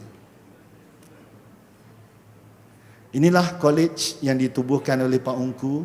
At the time, mereka mempunyai jawatan kuasa yang dinamakan Development Committee, dan Development Committee ini sangatlah penting untuk Universiti Malaya dalam pembangunan. Dan 68 kemudian dan tahun-tahun berikutnya Museum Seni Asia diperkasakan oleh Pak Ungku. Banyak ceritanya, pembahagian hartanya dengan Universiti Singapura yang hanya rahsianya disimpan oleh Tan Sri Zeti, dan tentulah menjadi kebanggaan untuk kita mengetahuinya. Ini adalah 3 beradik The Husseins, yang mana satunya dibawa pulang dari England untuk ke Kuala Lumpur kerana Pak Ungku melihat beliau sebagai seorang yang terkenal dan dapat menyumbang kepada Universiti Malaya. Mural Ibrahim Hussein adalah karya dari salah seorang 3 beradik ini. Seorangnya sastrawan negara Abdullah Hussein dan seorang lagi profesor di UM, Ismail Hussein, yang kemudiannya berpindah ke, dan inilah Library Universiti Malaya, yang mana ketika Pak Ungku lah manuskrip, daun-daun lontar, manuskrip yang tidak kita dapat bayangkan dapat diperoleh secara mudah dengan e-procurement sekarang, diperoleh oleh Pak Ungku, menjadi koleksi yang sangat menganggukkan, mengangkat, memartabatkan Library Universiti Malaya. Terlalu banyak jasa Pak Ungku untuk pelabuhan ini, sebagaimana yang ditulis oleh Usman Nawang. Dulunya ladang getah menjadi rimba ilmu. Inilah jasa Pak Ungku mengumpulkan setiap spesies-spesies tumbuh-tumbuhan menggantikan ladang getah-getah, ladang pokok-pokok getah itu yang kemudiannya turut dihuni selain daripada tumbuhan kepada kehidupan lain yang sentiasa mengunjungi apartmen saya dan juga kolej-kolej kediaman mahasiswa yang pintar lagaknya. Inilah BW7 yang mana dilihat dari klasiknya kepada beberapa siri selama tempoh 20 tahun itu menjadi kenangan setiap kali melewati pintu pagar Kuala Lumpur atau PJ, sentiasa akan diberi tabik hormat. Kadang-kadang Pak Ungku tidak ada di dalamnya. Pantai-pantai ini menjadi kenangan untuk Pak Ungku. Feringgi, Port Dickson dan Morib sentiasa dikunjungi oleh beliau, menelaah, bertemu dengan orang-orang kampung, nelayan dan sebagainya, kemudian ke desa-desa, dan dari situlah beliau melihat kemiskinan, beliau menemukan indeks sarungnya, dan di sinilah juga beliau membaca sebuah buku novel di Feringgi itu yang kemudian ada malapetaka yang berlaku berkaitan hidupnya. Dan inilah karya-karya yang begitu banyak di dalam koleksi Pak Ungku. Amatlah tidak adil untuk mengatakan Pak Ungku menyukai satu-satu karya kerana terlalu banyak yang dibacanya. Jadi adalah sukar untuk melihat hanya koleksinya sahaja sebagai cerminan yang dibacanya dan kesukaannya, tetapi cukup untuk mewakili bahawa beliau membaca semuanya. Selain dari karya Inggeris Shakespeare, Kafka, Hemingway, Tolstoy, Pasternak dan sebagainya, Kawabata, Yukio Mishima, semua dibaca oleh beliau. Sastrawan Melayu dan juga karya-karya dari mereka ini, iaitu Pramodia Anantatur, yang aslinya dalam simpanan Pak Ungku, yang di negaranya tidak boleh didapatkan kerana dibakar. Dan turut ada adalah karya Max Havelaar, yang mana kata Pramodia sendiri, sesiapa yang tidak membaca Multatuli tidak mengenal humanitas atau humanity. Pak Ungku membaca kesemuanya. Inilah koleksi buku tentang Picasso yang begitu banyak yang ada dalam simpanan Pak Ungku, dan lukisan ini adalah lukisan milik Pak Ungku, lukisan Picasso. Dan ada banyak cerita tentang Picasso dan Pak Ungku, termasuklah ketika mogok kereta api apabila wakil dari pekerja railway station ke rumah Pak Ungku dan ditenangkan apabila bercerita tentang hal lain dahulu sebelum hal mogok, antaranya berkenaan dengan Picasso. Ini adalah manuskrip awal yang dikumpul oleh Pak Ungku yang meminta sepupunya kemudian mentransliterasikan, dan istilah dan maksud Pak Ungku adalah banyak, dan juga minda adalah antara yang diperkenalkan oleh Pak Ungku. Pak Ungku mengenali dunia, menjadi anggota University Association, orang besar di dalamnya, dan amat menghargai Kuria UNESCO sebagai penerbitan budaya, ilmu dan juga berbagai pengetahuan lain, memulakan menterjemah Kuria UNESCO ini ke dalam bahasa Melayu. Dan tokoh yang ada di depan kita ini yang turut menjadi penulis kepada The Renaissance Man dipercayakan oleh Pak Ungku ketika usia mudanya menjadi editor untuk Kuria UNESCO ini. Terima kasih Profesor Emeritus Azizah Hamzah. Thank you very much for this. Tulisan Pak Ungku terlalu banyak untuk diletakkan di dalam slide ini, dan ini adalah berbagai-bagai kepelbagaiannya, dan inilah tribut Pak Ungku kepada orang yang sangat dekat dengannya, iaitu Zakba. Dialah orang yang sangat rapat dengan Pak Ungku, yang boleh dikatakan satu antara orang yang amat dihormati oleh Pak Ungku. Dan pantun itu dari koleksi korpusnya yang begitu besar, kita nantikan kelahiran korpus Pak Ungku Dan inilah buku yang dipercayakan diberi surat oleh Pak Ungku untuk menerbitkan sekian banyak artikel atau apa saja berkaitannya untuk diterbitkan. Lalu terbitlah 5 volume ini. Dan Universiti Malaya Press yang kita lihat dari logonya sahaja mengalami beberapa evolusi sepanjang penerbitannya. Itu adalah sesuatu yang telah diangkat oleh Pak Ungku dan pengarahnya pada hari ini ada bersama kita, iaitu Profesor Adib. Ya.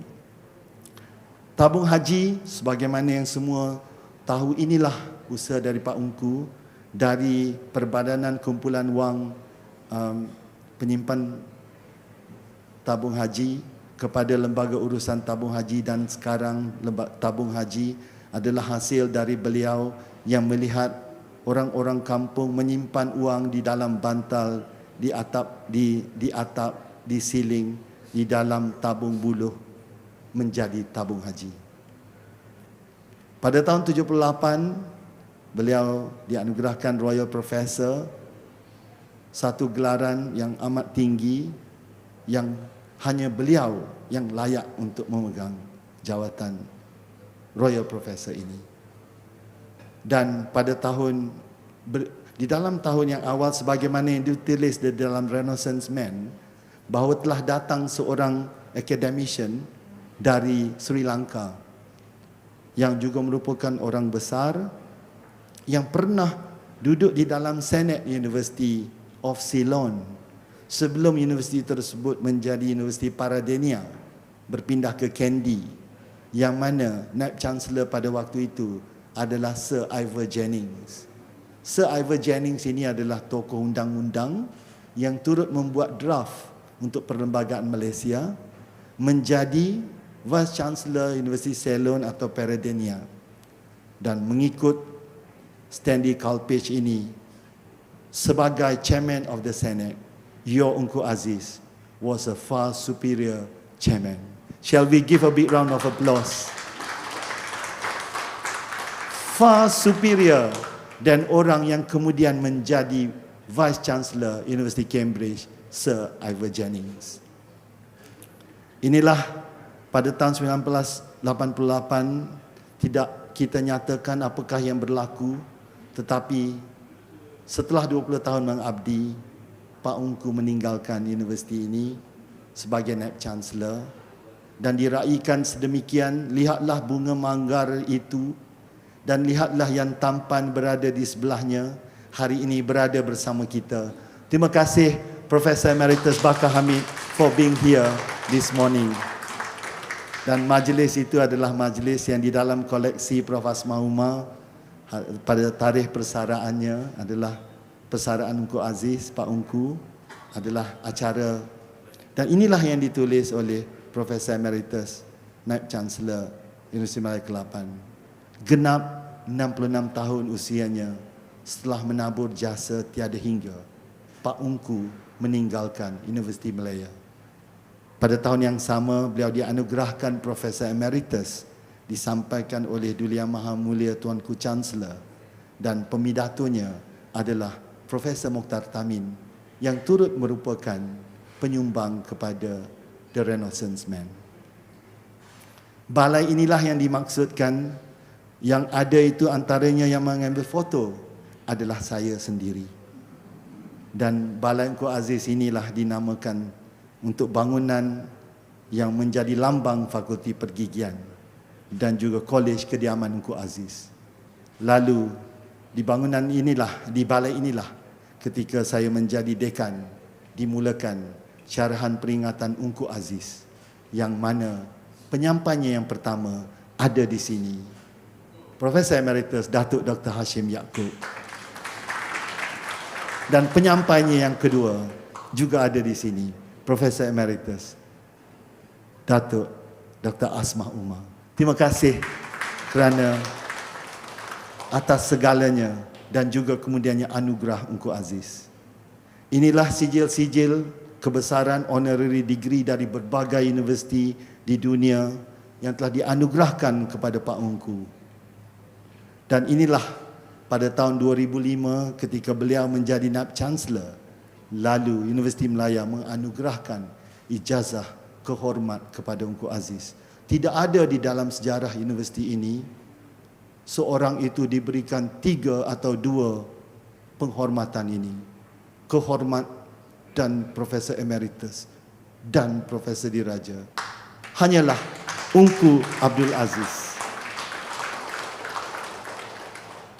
Dan inilah video-video cuplikan dari orang berilmu.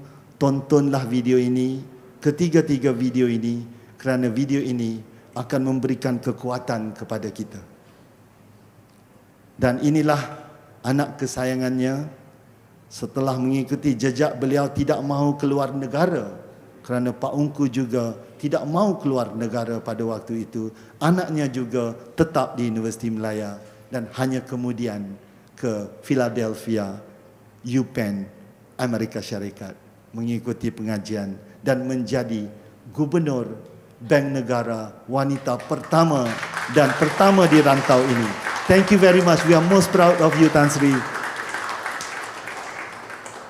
Pada tahun 2012 kita kehilangan bundanya dan tentu sekali Kak Azah menjadi ingatan kepada kita di Muzium Seni Asia pada tekstilnya, pada buku rupa dan gayanya dan pada banyak pantunnya dan pada artikel-artikel banyak ditulisnya, baik berita harian, wanita, utusan Melayu maupun utusan Malaysia. Dan yang berbaju Melayu hijau itu adalah yang berada di depan ini. Ketika mendengar berita itu, masih lagi di dalam pengurungan COVID-19 dengan kad yang sebagai pekerja pekerja hospital, saya dapat menempuh halangan-halangan dari pihak polis. Maka pada malam itu saya berada baik di masjid di TTDI dan mendapat peluang untuk mengusung jenazahnya dari van ke masjid, dari masjid ke van semula dan dari van ke tanah perkuburannya, menjadi ingatan bagi saya. Dan ingatan ini adalah ingatan yang berkekalan.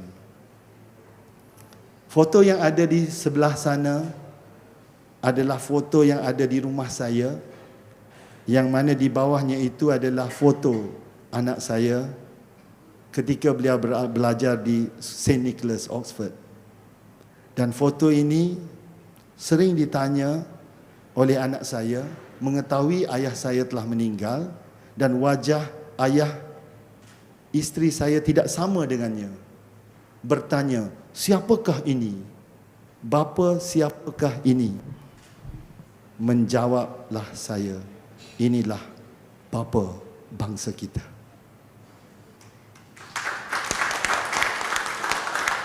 Bapa negara kita.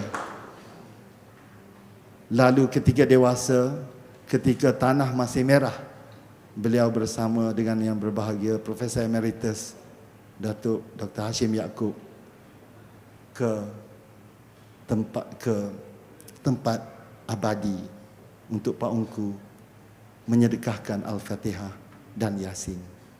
Lalu ditulislah puisi untuk Pak Ungku oleh seorang yang sangat istimewa, yang amat mendalam maknanya.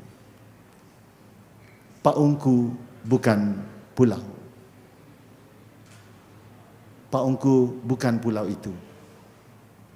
Benih yang baik jatuh ke laut, jadilah benua. Al-Fatihah. Terima kasih atas peluang ini. Thank you very much everyone for being here. Amatlah sukar untuk saya menelaah dua buah apatah lagi karya besar ditulis oleh orang besar tentang orang yang terlalu besar dan terlalu agung, dan itulah Pak Ungku. Dan kita akan sentiasa mengingati Pak Ungku sepanjang hayat kita. Kerana itulah Pak Ungku dan itulah Universiti Melaya. Terima kasih, terima kasih. Thank you once again and thank you very much everyone.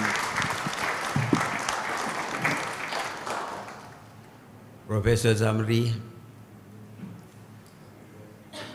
saudara telah betul-betul mentelaah Saya sarankan buat PhD mengenai almarhum Pak Ungku Aziz.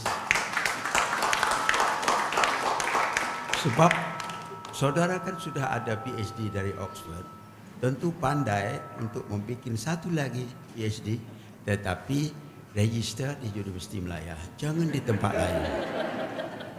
Saudara sudah mempunyai banyak bahan, itu yang perlu, yang mampu ditunjukkan. Tetapi yang berada di pejabat dan juga di rumah, saya tahu saudara mempunyai banyak lagi daripada itu. Bikin PhD fast track 2 tahun. Kemudian jadilah saudara ini bukannya hanya saintis di dalam pergigian yang hebat, tetapi juga seorang yang pandai menulis kata-kata dan mengukir ingatan di dalam sejarah. Itu pasti bagus, ya. Tadi Prof Zamri bikin ada beberapa orang besar yang lahir di dalam tahun 1922. Ya. Masih ingat siapa? Siapa? Saya lupa. Kedua Perdana Menteri. Dan apabila saya lihat pada tarikh itu, saya pun terasa sangat bangga dengan ibu saya. Sebab dia juga lahir pada 1922. Kalaulah hanya diketahui oleh Profesor Zamri sebelum ini, mesti ditulisnya Aminah binti Jusuf.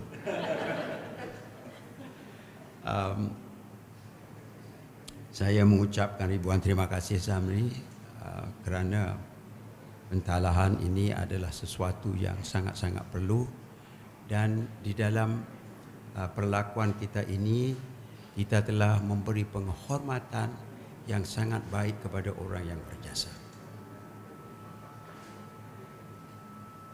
Jadi saya bukalah majlis ini untuk siapa untuk bertanya ataupun untuk memberi sedikit pandangan sebelum waktunya terlewat. Ada? Ya. Assalamualaikum warahmatullahi wabarakatuh. Waalaikumsalam. Okay, saya Haslina Hussein daripada Pustaka Utama. Saya ingin saja Prof Zamri bagi satu je perkataan apa yang boleh diberi kepada Allahyarham, satu perkataan sahaja. Dan boleh Prof kongsikan sekiranya mungkin 5 tahun akan datang Prof akan buat satu penulisan berkenaan dengan Allahyarham. Itu sahaja daripada saya. Terima kasih. Satu perkataan. Semoga yang ini dikira satu perkataan. Polymath. Polymath. Polymath memang satu perkataan. Ya. Kalau diterjemahkan di dalam bahasa Melayunya, kalau tak tahu, minta tolong Profesor Azmah Umar atau Profesor Abu Bakar Hamid yang ada di sini. Apa terjemahan polymath itu ke dalam bahasa Melayu? Tahu? Serba tahu. Serba satu tahu. Perkataan. Ya, serba tahu. Ya, Profesor serba tahu. Okey. Bagus ya, pandai betul. Ini bukan apa ni, ada rancangan sebelum ini dah bagi tahu. Tidak ada ya? Wah, okey. Baik. Ada lagi sebab kita ada 5 minit saja lagi. Prof, nama saya Vijaya. Saya dari Pustakaan Universiti Melaya. Soalan saya, pembacaan sama ada karya biografi, autobiografi dalam apa jua bentuk sekalipun, sentiasa sebagai pembaca kita akan terima impak, kesan pada diri kita. Dalam konteks ini, apakah intipati pengajaran terpenting yang anda peroleh hasil daripada pembacaan buku-buku berkenaan tadi, khususnya dalam membentuk jati diri anda sebagai seorang insan dan juga sebagai pemimpin? Terima kasih. Terima kasih.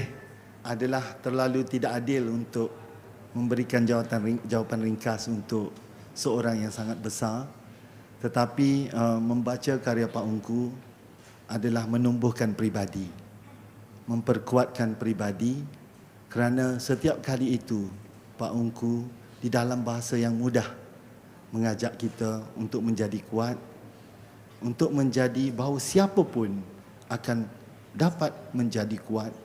Maka ada harapan untuk semua orang, dan juga daripada Pak Ungku adalah bahawa kejayaan itu sesuatu yang dapat dilaksanakan, and also there is no substitute to reading.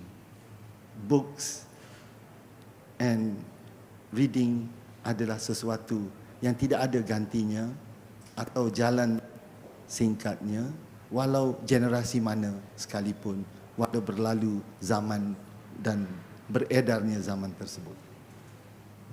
Boleh saya bantu sikit? Silakan Datuk.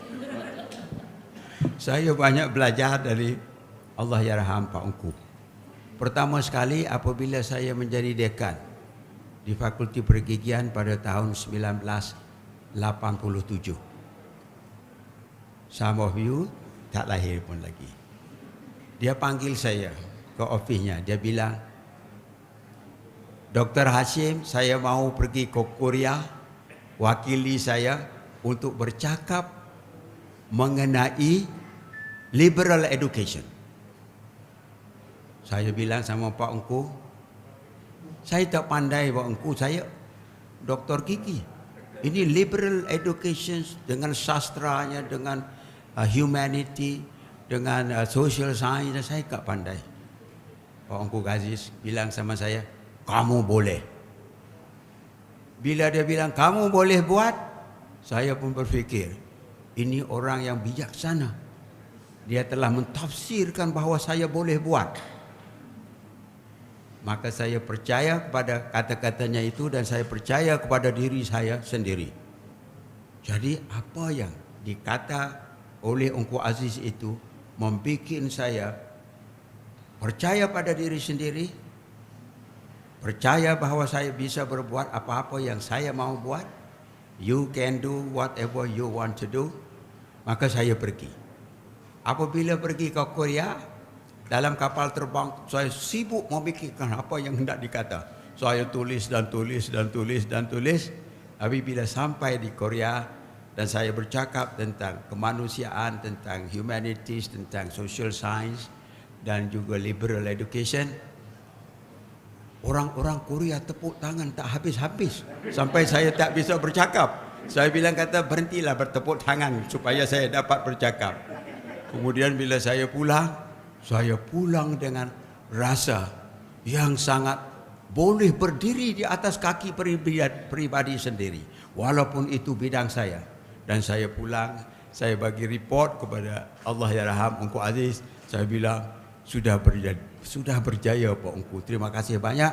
Dan daripada hari itu saya menjadi orang sastra. Jadi kalau siapa yang mahu menjadi orang yang luar dari bidangnya, maka ingat kata-kata Pak Ungku Aziz itu bahawa you can be what you want to be. Cuma usaha dan izin daripada Allah Ta'ala. Tetapi Tuhan tidak memberi izin gitu. Kita mesti pertama sekali berusaha, kemudian insya Allah Allah Ta'ala akan memberi izin. Ada lagi seorang yang rasanya dying to ask any questions? Sastrawan negara. Ya, sastrawan negara Abdul Rahman bin Syuari. Ini sastrawan negara ke-15 ya. Ya. Assalamualaikum. Saya cuma teringat satu saja.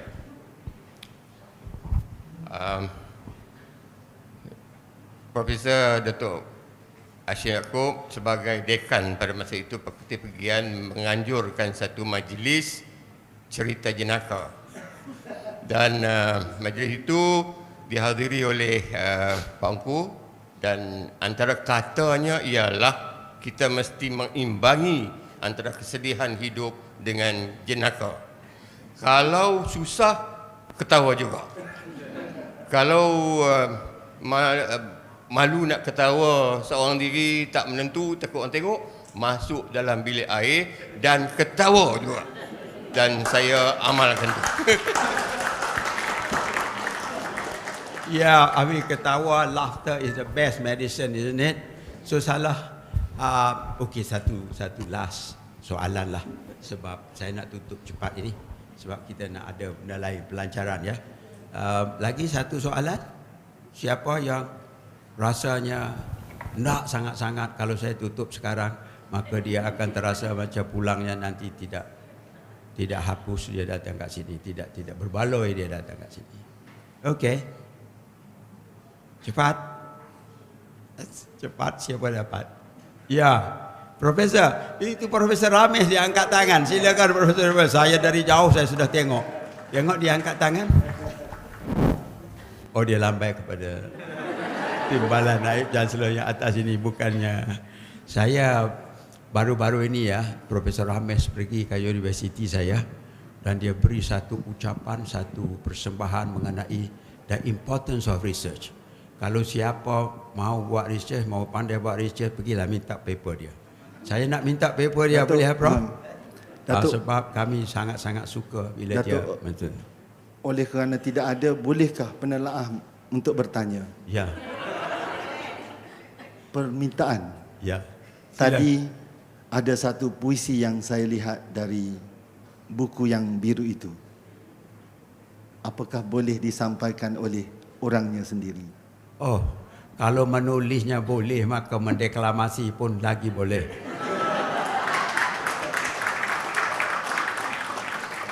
Ya.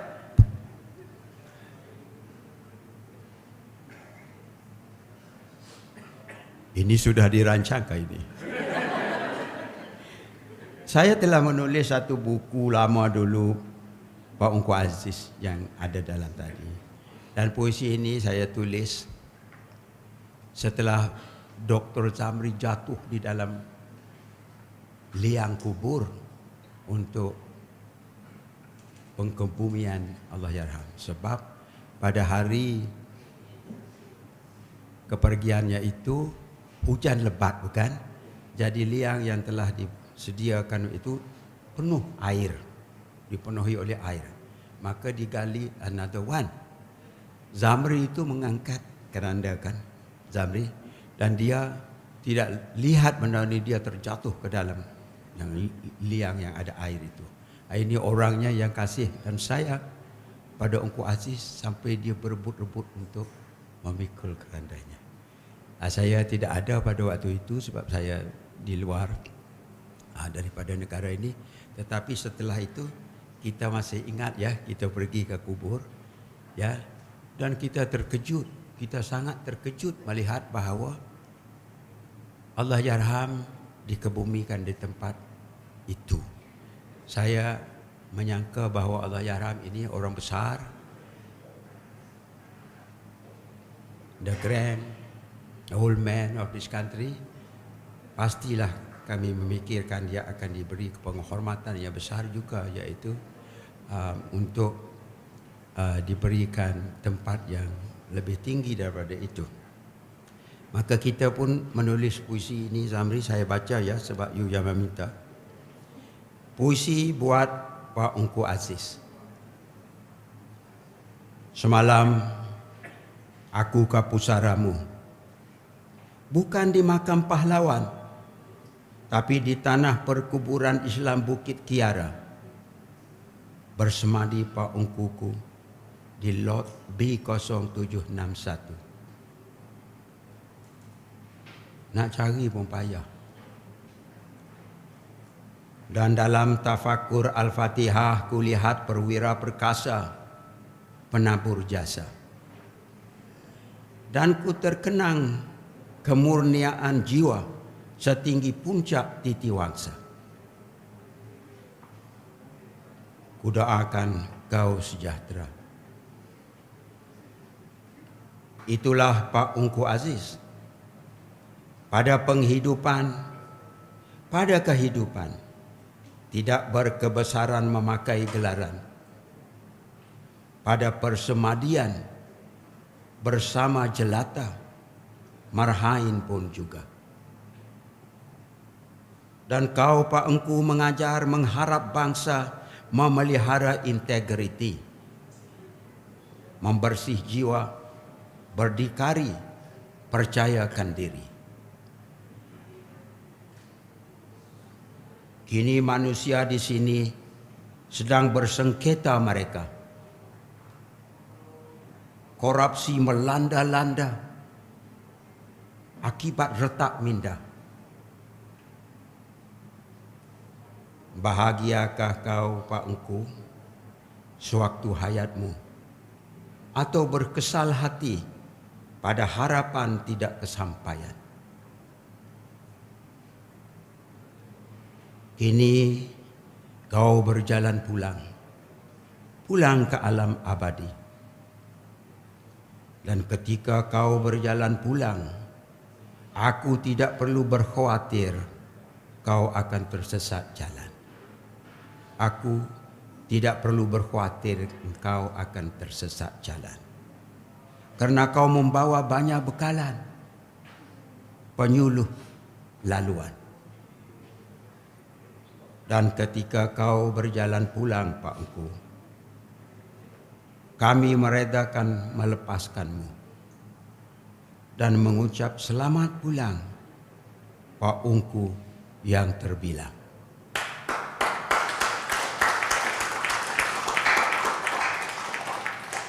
Hashim bin Yaakob, ingatan 8 kepada 3, 24 Desember 2020. Kalau di sini disebut 2020. Siapa mau bertanya, apa makna ingatan 8 kepada 3? Hashim bin Yaakob, ingatan 8 kepada 3. Itu saya diajar oleh sastrawan negara ke-15. Bila menulis puisi, jangan biar orang tahu.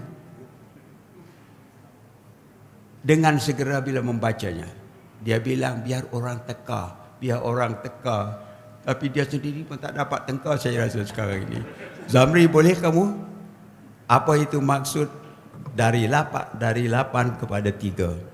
Saya kira Datuk jawapannya tadi di slide yang keempat. Dari Naib Chancellor ke-8 ke Naib Chancellor ke-3. You see, Profesor Zamri adalah dictionary yang berjalan.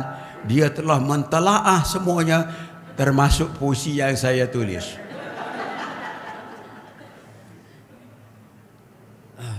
Saya nak tutup dalam masa seminit, kemudian saya serahkan kepada juru acara. Adakah satu lagi soalan? Soalan tidak pernah habis, sebab kalau kita berhenti untuk bertanya, maka hidup kita seperti itu saja, sampai ke situ aja. Ya, siapa? Kalau tidak ada apa-apa soalan daripada tuan-tuan dan puan-puan sekalian, saya tidak akan turun daripada rostrum ini. Last one. Universiti itu adalah serius di dalam ilmunya, tetapi keseriusness itu kalau kita bawa kemana-mana, hidup kita tidak ceria. Main-main seperti ini akan membawa kebahagiaan dan keceriaan kepada kehidupan yang biasa. Ya, saudara. Salam dan selamat pagi, Prof. Izinkan saya bertanyakan satu soalan. Kedua-dua karya kelihatan mencerminkan konteks sejarah dan politik yang berbeza. Bagaimanakah pengarang penyunting masing-masing menempatkan Pak Engku dalam naratif nasionalisme, modernisasi atau globalisasi Malaysia? Terima kasih. Oh, payah betul nak jawab macam tu. Soalan pun saya tak faham. Silakan. Datuk, soalan tu boleh dijawab terus oleh penulisnya. Oh, silakan. Tadi kan ditanya soalan itu untuk Profesor Zamri, jadi saya tidak mendengarnya. Kalau mau saya jawab, kena tanya sekali lagi. You jawablah. Karya yang digarap oleh kedua-dua buku tadi merupakan cerminan Pak Engku yang secara menyeluruh, dari budayanya, dari ilmuannya, dari seninya, dari kemanusiaannya, dari kenegaraannya dan dari kebangsaannya. Jadi itulah jawapannya. Untuk mengetahui jawapannya, lalu di depan sana ada buku-buku kedua-duanya. Terima kasih. Tetapi buku ini tidak ada ya. Yang paling berani, yang paling sayang pada Engku Aziz, saya mau hadiahkan buku ini kepadanya. Kalau siapa yang mau, sila datang ke atas ini dengan segera. Buku ini tidak ada dijual di depan. Siapa hendak datang, ya. Ini orang yang paling berani, mau dia bukunya. Dia sudah, yang mana tadi yang datang tadi? Ada lagi sebiji lagi ke? Oh boleh, marilah. Sebab ada dua wanita berdiri, kemudian satu lagi berdiri sebab dia tak tengok daripada belakang. Jadi kita diajar oleh semua bapa-bapa kita bahawa kalau wanita itu mahukan sesuatu, kita jangan menghapakannya. Silakan.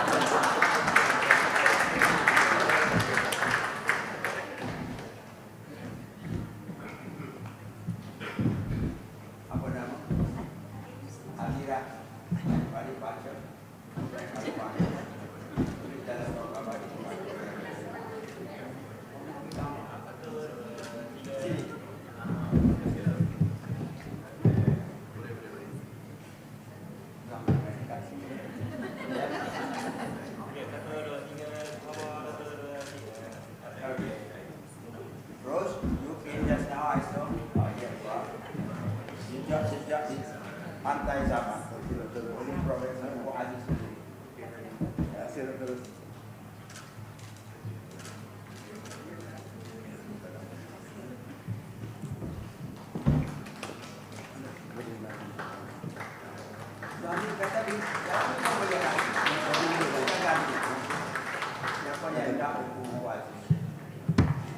Profesor Isri kan itu di belakang. Bukan. Azri, Profesor Azri. Nah. Mau Profesor Azri? Saya sebut nama dia, dia tengok ke orang lain.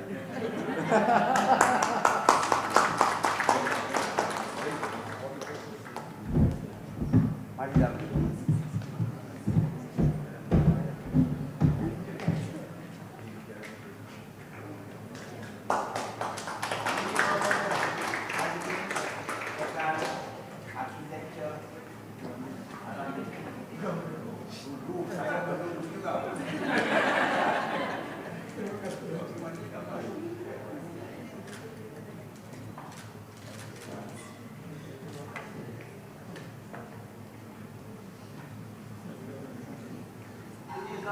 Dari kain, dia kata siapa yang nak riwayat Engku Aziz karangan Prof. Asma Umar, dia kasih free.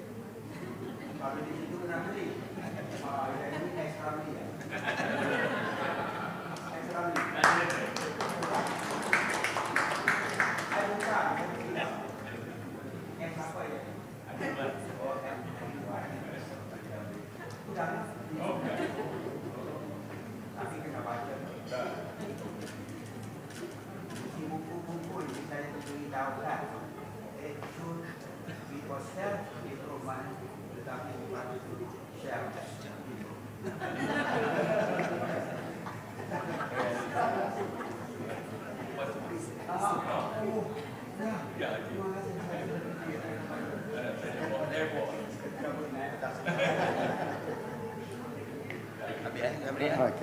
Ya.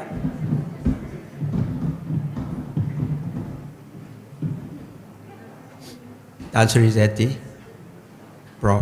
Asma Umar dan semua yang hadir ini, saudara sekalian, maka dengan itu berakhirlah sesi kita mentelaah kehidupan Allahyarham Profesor Engku Abdul Aziz sebaik boleh yang kita boleh buat dalam waktu yang singkat ini ya. Tetapi kalau siapa-siapa yang mau bikin PhD, Masters ke apa itu, datanglah jumpa dia sebab dia tahu banyak perkara. Tetapi sebelum itu Zamri sendirilah buat. Ya. Okey, saya serahkan majlis ini kepada juruacara dan dengan ucapan ribuan terima kasih yang sangat yang amat sangat kepada Profesor Zamri, kita Universiti Melaya mengucapkan tahniah di atas kejayaan yang baik itu. Assalamualaikum warahmatullahi wabarakatuh.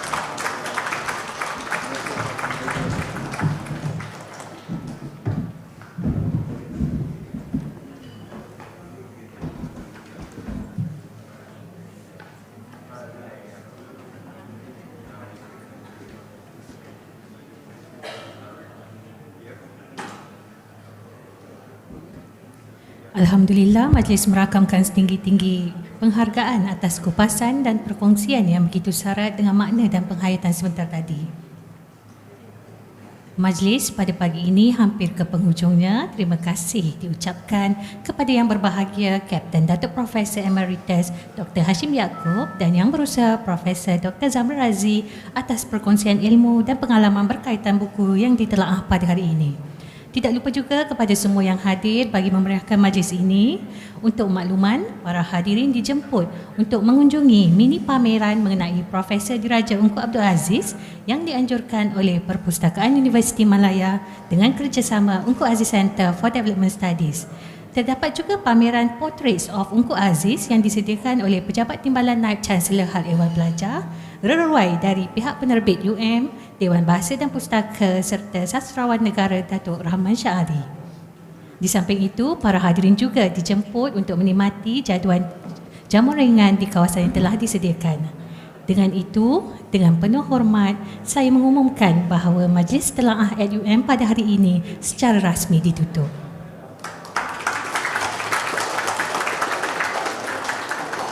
Terima kasih sekali lagi diucapkan kepada para hadirin dan hadirat yang dihormati sekalian. Semoga kita dapat berjumpa lagi dalam sesi telaah siri 2 yang akan diadakan pada masa akan datang. Pagi hari memetik melati, harum disimpan penyeri taman, ilmu ditelaah sepenuh hati. Moga berkat sepanjang zaman. Sekian sahaja daripada saya. Wabillahi taufiq wa hidayah. Wassalamualaikum warahmatullahi wabarakatuh.